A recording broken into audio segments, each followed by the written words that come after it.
Charge tak ada respon, on pun tak ada respon.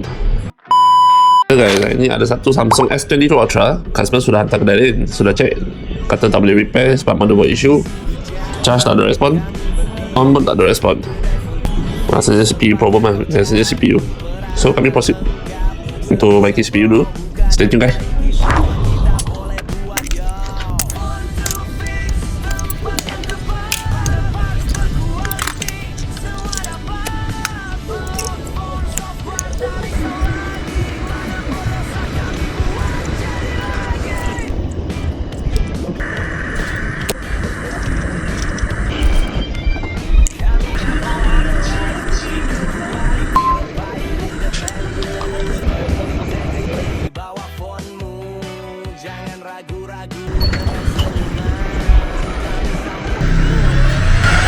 Lepas kami sudah buat CPU dah ok, kami letak tempis pakai mesin je dan cantik. Ok, kami pasang balik ni,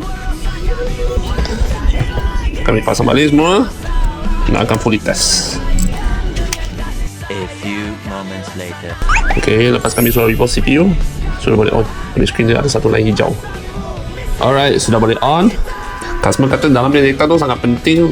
Itu alasannya nak baiki balik tu, sebab dia sudah hantar kedai lain tak buat. Alright, sudah boleh masuk, password ada, maknanya data semua ada lah. So kalau korang ada masalah sama, boleh pinjam kami, boleh jadi phone to fix.